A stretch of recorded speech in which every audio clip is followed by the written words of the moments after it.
먼저 하나님이 주신 말씀을 읽도록 하겠습니다. 사사기 21장 16절에서 26절까지입니다. 사사기 21장 16절에서 26절까지입니다. 다 찾으셨으면 제가 봉독하도록 하겠습니다.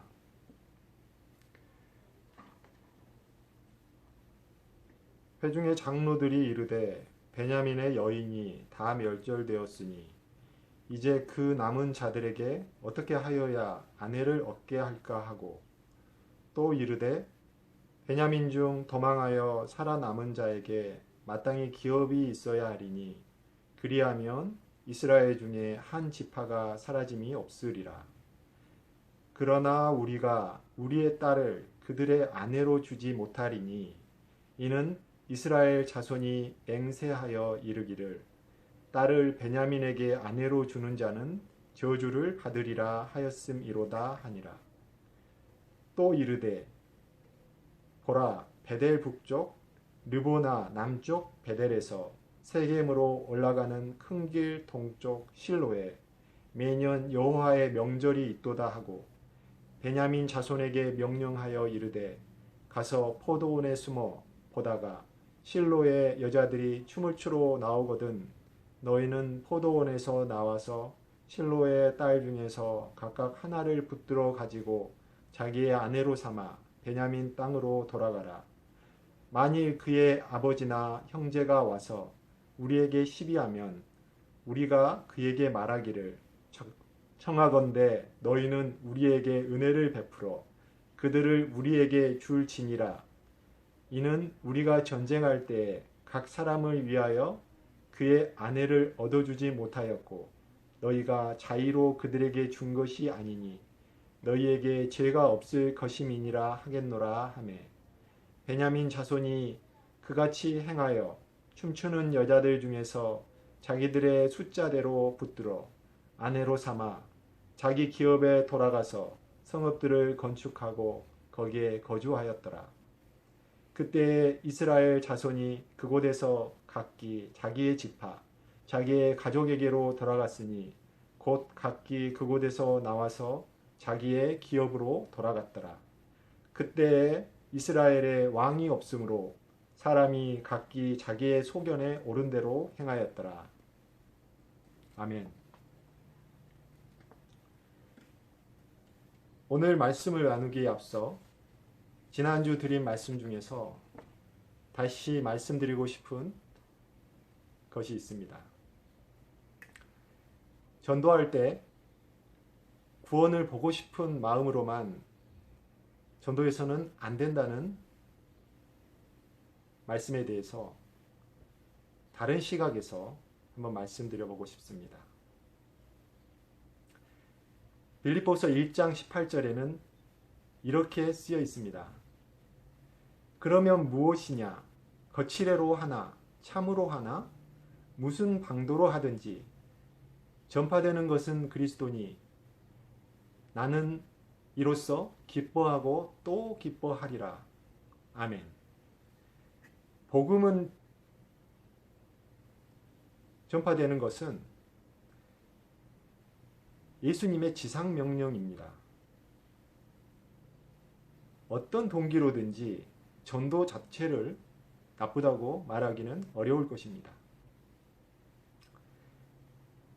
다만 영혼 구원에 대한 애통함과 간절함이 아닌 전도가 단지 자기의 호기심 충족이나 실적을 충족하기 위한 것이나 자기 만족을 위한 것이나 자랑거리를 만들기 등의 그런 목적으로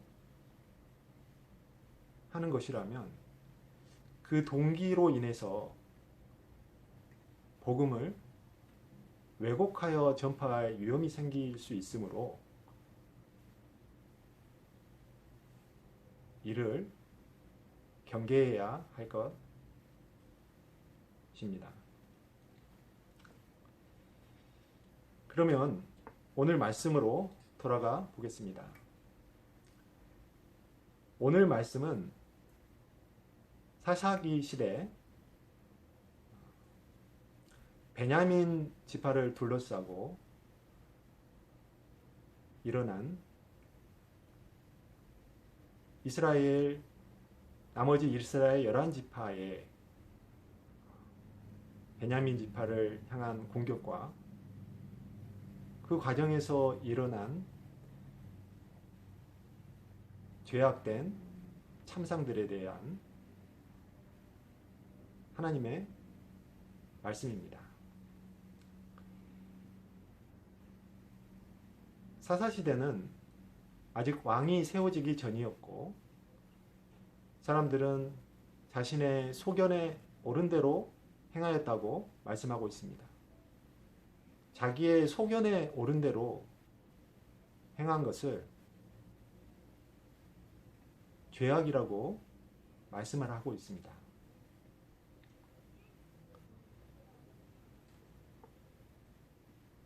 오늘 말씀의 시작은 사사기 19장부터 시작이 됩니다. 오늘 말씀까지의 그 흐름을 간략하게 간추려서 살펴보도록 하겠습니다. 이스라엘 지파 중에서 제사를 맡은 지파가 레위 지파인데 어떤 레위 지파 사람이 첩을 두게 되었습니다. 그런데 그 첩이 부정한 행위를 하여서 그 레위 지파 사람과 떨어져 살게 되었습니다.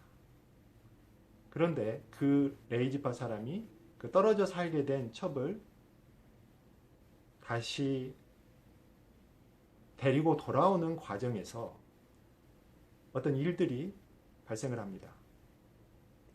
돌아오는 길에 베냐민 지파가 살고 있던 길르앗 지방이라고 하는 곳에 한 노인의 집에서 유숙을 하게 되는데 그곳에 그 지방에 불량배들이 쳐들어와서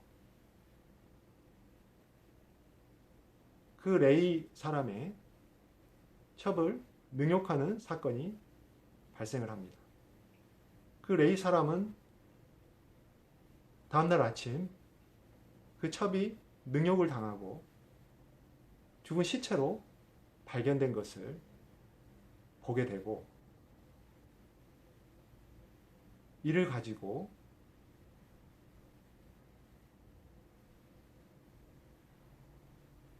나머지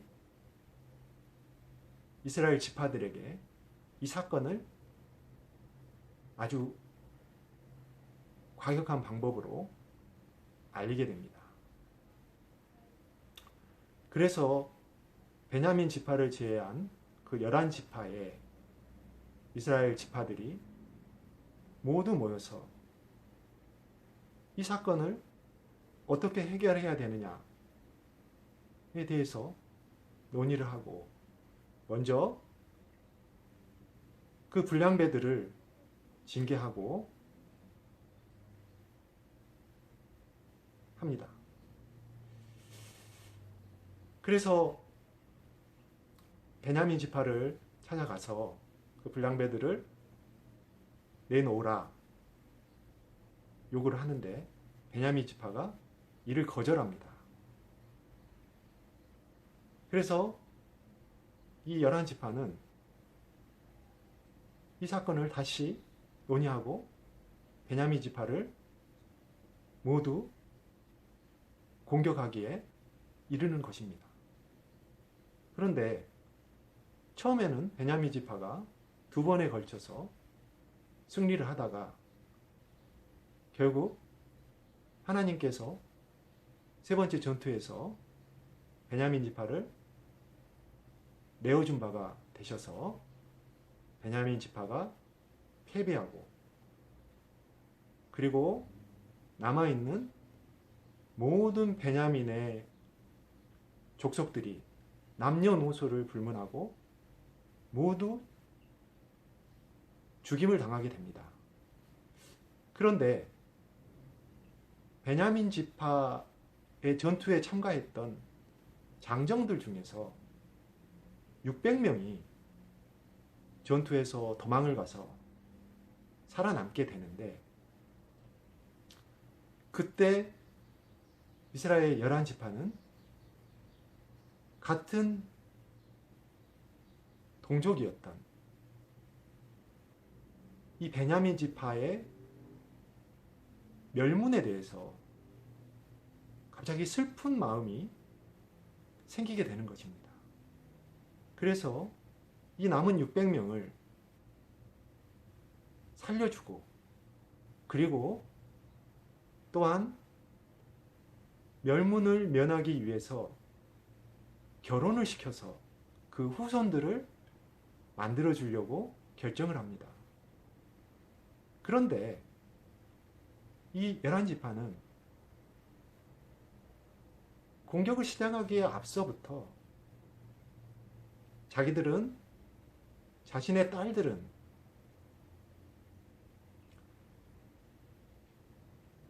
이 베냐민 지파에게 절대 혼인을 시키지 않겠다고 맹세를 하였기 때문에, 그럼 어떻게 혼인을 시킬 것인가를 궁리한 끝에 이 베냐민 지파의 공격에 참가하지 않은 야베스 셀로앗이라고 하는 야베스 길르앗의 주민을 모두 칼로 죽이고, 그 중에서 남은 처녀들만을 이 600명에게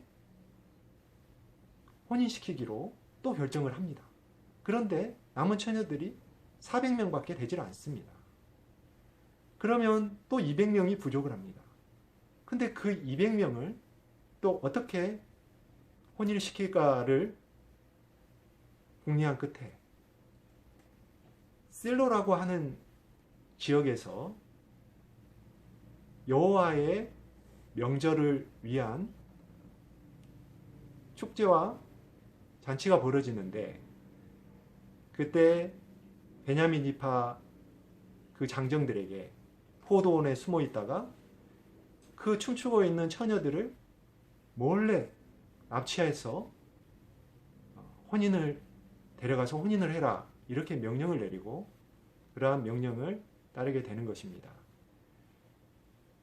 그런데 이러한 자기의 딸들을 혼인시키기를 부모가 허락하지 않은 그 부모들이 나중에 찾아와서 항의를 하면 어떻게 할까를 궁리한 끝에, 너희들은 애초에 딸들을 베냐민 지파와 혼인시키지 않기로 한 맹세를 스스로 어긴 것은 아니니 그것은 괜찮다라고 말을 하면서 위로를 전하고 이 사건들을 무마하고 맙니다. 자, 이 내용이 오늘 본문까지의 내용인데요. 시작부터 끝까지 매우 끔찍한 내용들입니다. 제사를 맡은 레위 지파 사람이 첩을 둔 것부터가 죄입니다. 그리고 불량배들의 남봉행위, 그 첩의 부정한 행위를 데리고 오는 과정에서 일어나는 불량배들의 남봉행위와 또 그 문제를 해결하기 위한 11지파의 베냐민 지파를 멸족시키다시피 하는 그러한 전쟁의 결정,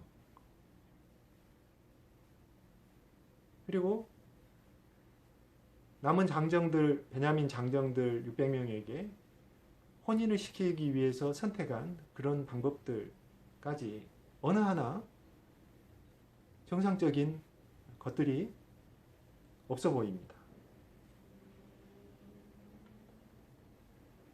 이러한 과정에서 모든 죄악들이 발생을 하게 되는 것인데, 마지막 끝맺는 말씀에 당시에 왕이 없었으므로 사람들이 자기 소견에 옳은 대로 행하였더라 라고 끝을 맺으면서 이러한 것들이 죄악된 것임을 우리에게 알려주고 계시는 것입니다. 여기서 왕은 저희가 해석하기를 예수 그리스도, 왕 대신 예수 그리스도, 왕 대신 예수 그리스도가 없는 우리의 소견대로 옳은 대로 행하는 것은 죄가 된다는 것을 저희가 알 수 있습니다.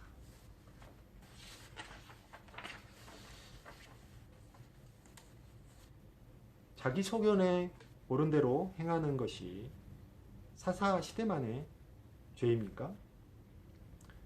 인간은 선악과를 먹지 말라는 하나님의 명령을 어겼습니다. 선악과를 먹은 죄를 범함으로써 사람은 자기의 소견에 옳은 대로 판단하는 죄된 습성이 생겼고, 그리고 이것이 하나님과의 분리 단절된 상태에서 오는 생각이기 때문에 이것들은 죄가 되는 것입니다. 그리고 그러한 죄된 생각으로부터 행하게 되는 것들이 또 죄를 낳는 것입니다.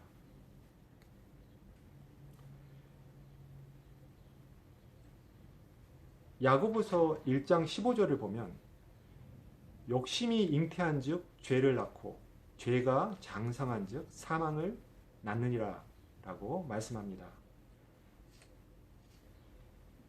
문제는 자기 소견에 옳은 대로 행하는 것이 사사시대만의 문제가 아니라 모든 시대, 모든 사람의 문제라는 것입니다.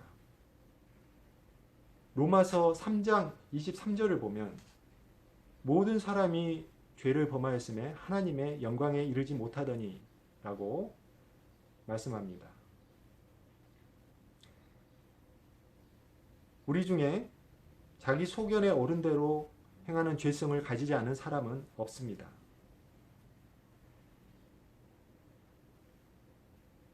자기 소견에 행하는 옳은 대로 행하는 것은 예수 그리스도가, 왕 대신 예수 그리스도가 없기 때문입니다. 예수 그리스도를 구주로 영접하여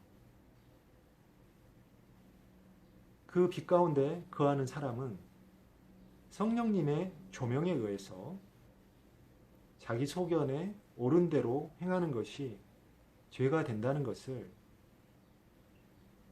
알게 되는 것입니다. 그리고 그 인도에 따라서 자기를 부인하고 십자가를 지게 되는 것입니다. 이 또한 구원받은 성도가 하는 것이 아니라 그 안에 계신 예수 그리스도가 성령님을 통하여 인도하여 행하는 것이기 때문에 이것 또한 자기의 공로는 없는 것입니다. 그래서 전적으로 은혜가 되는 것입니다. 믿는 성도는 자신을 주님께 내어드림으로써 자기를 부인하고 십자가를 지는 삶을 살게 될 수 있는 것입니다. 다만 믿는다고 하는 사람들이 오해하면 안 되는 것들이 있습니다. 믿음을 얻어서 이제 의롭게 되었으니 자신은 죄를 짓지 않는 삶을 살게 되었다. 이렇게 생각하는 것은 잘못된 생각입니다. 믿음으로 자신이 의롭게 되는 것이 아니라 믿음으로 인한 예수 그리스도의 보혈의 공로로 하나님께서 죄인된 우리를 의롭다고 여겨주시는 것입니다.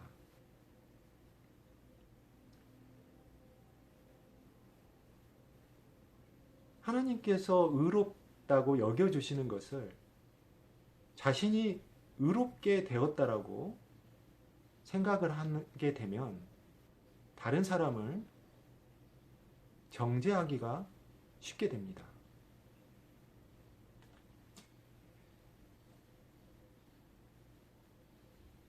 그것이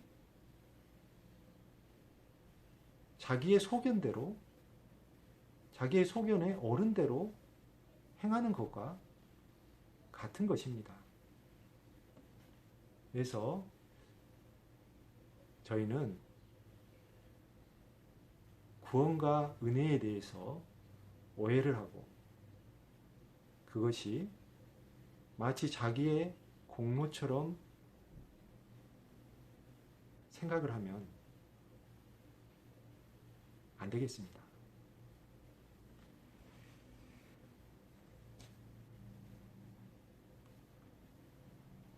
저희 가정은 매주 금요일, 성금요일 저녁 6시경에 하나님께 예배를 올려드리고 있습니다. 이번 주 금요일에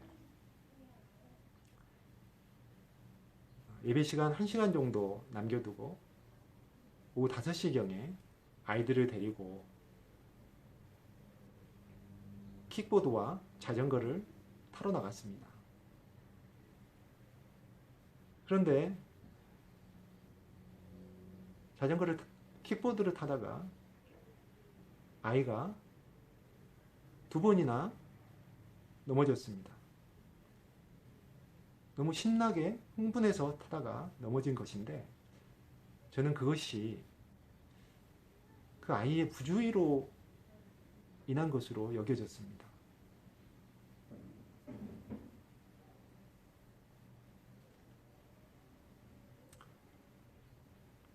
그리고 집에 다시 들어오는 과정에 집 앞에 파리가 한 마리 날아다녔는데 아이가 그 파리를 집에 못 들어오게 한다고 손을 휘휘 저으면서 이렇게 들어오는 순간에 파리가 같이 따라 들어온 것입니다.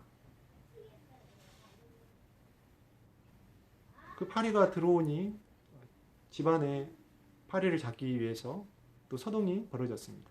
저는 그것도 그 아이의 부주의 때문에 파리가 들어왔다라고 이렇게 여겨지게 되었습니다. 그러다가 아이의 코에서 코피가 또 났습니다. 코피가 난 것도 아이가 너무 흥분해서 너무 많이 활동을 하다가 피곤하니까 코피가 났다. 이렇게 또 제 마음에 여겨졌습니다. 금요 예배 시간을 저희가 한참 넘겨서 예배를 드리기 시작을 하면서 코피가 난 아이를 제가 안고 코피를 지혈하면서 이렇게 예배를 드리는데 하나님 주신 말씀이 사람들이 자기 소견에 옳은 대로 행하였더라. 이 말씀이었습니다. 아이가 키보드 타다가 넘어지고 파리가 들어오고 코피가 난 것은 아이가 부주의한 것은 아무것도 아닙니다. 근데 제 소견에 그런 마음이 생겨서 하나님께 대한 예배에 집중을 하지 못하고 계속 그 아이의 부주의에만 마음이 빼앗겨서 예배를 드리는데 마음이 계속 불편하고 진정이 안 되는 그런 상태였습니다. 그런데 이 말씀을 주시니 저의 소견이 참 잘못되었구나. 이런 것을 알게 되고 나머지 예배를 회개하는 예배로 올려드릴 수밖에 없게 되었습니다.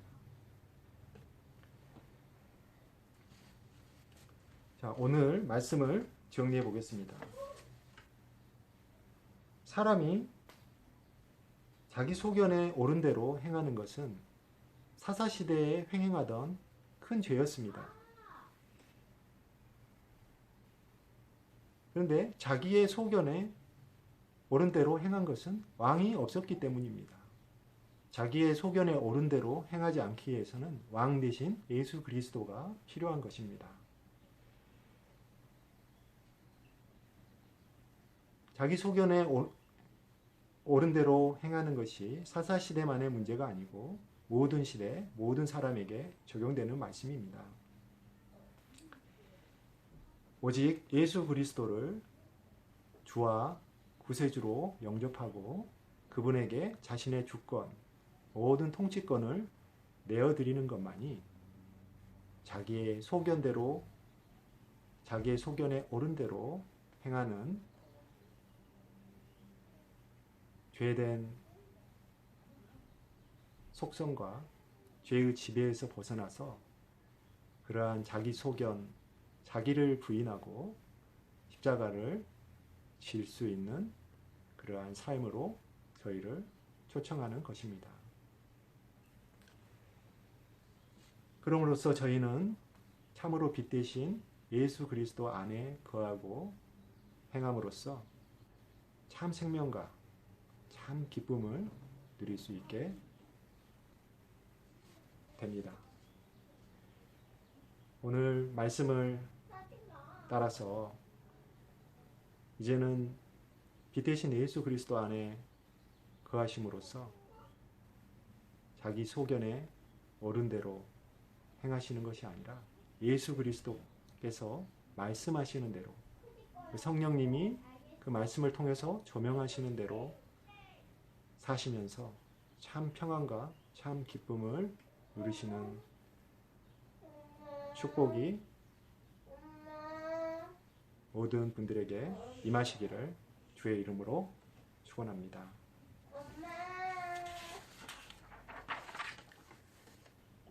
기도드리겠습니다. 사랑하는 하나님 아버지, 오늘 말씀을 통해서 사사시대 사람들이 자기의 소견대로, 자기의 소견에 옳은 대로 행하였던 죄된 속성과 행위의 참상들을 저희가 살펴보았습니다. 그러나 이러한 자기 소견에 옳은 대로 행하는 그러한 행위가 비단 사사시대만의 문제가 아니라 선악과를 먹은 저희 모두의 죄의 본질로서 하나님과의 관계의 단절에서 오고 저희가 죄와 사망의 권세 아래서 사는 것이 아니라 빛 대신 예수 그리스도께서 저희 안에 거하셔서 저희를 조명하시고 저희의 죄악을 알게 하시고 저희를 의의 길로 의로운 삶으로 인도하여 주시기를 예수 그리스도의 이름으로 간절히 기도드렸습니다. 아멘.